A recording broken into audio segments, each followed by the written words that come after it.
നമസ്കാരം കേരള. കുറച്ച് ദിവസങ്ങളായി കേരള മാധ്യമങ്ങൾ ചർച്ച ചെയ്യുന്ന പ്രധാന വിഷയമാണ് മേയർ ആര്യ രാജേന്ദ്രന്റെയും KSRTC ഡ്രൈവർ യദു കൃഷ്ണന്റെയും വാർത്ത.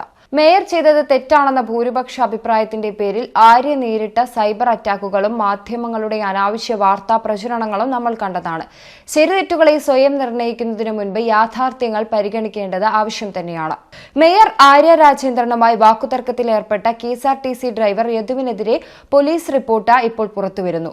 തർക്കമുണ്ടായ ദിവസം ബസ് ഓടിക്കുന്നതിനിടെ യദു നിരവധി തവണ ഫോണിൽ സംസാരിച്ചിരുന്നുവെന്നാണ് റിപ്പോർട്ടിൽ പറയുന്നത്. 1 മണിക്കൂറോളം ഫോണിൽ സംസാരിച്ചതായി പോലീസ് പറയുന്നു.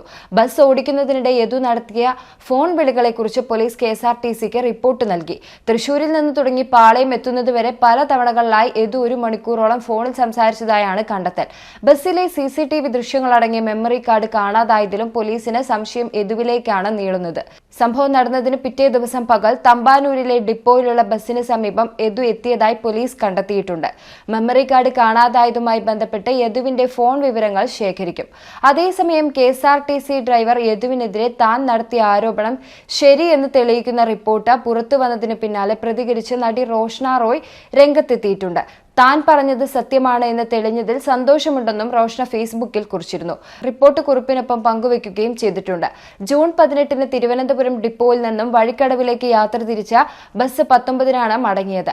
അന്ന് താൻ അപമാനിക്കപ്പെട്ട സംഭവം റോഷ്ന സമൂഹ മാധ്യമങ്ങളിലൂടെ പങ്കുവച്ചിരുന്നു. പിന്നാലെ കടുത്ത സൈബർ ആക്രമണമാണ് നടി നേരിട്ടത്. ഏതായാലും ശരികളും തെറ്റുകളും പുറത്തുവരും. തെറ്റ് ചെയ്തവൻ ഉറപ്പായും ശിക്ഷിക്കപ്പെടും.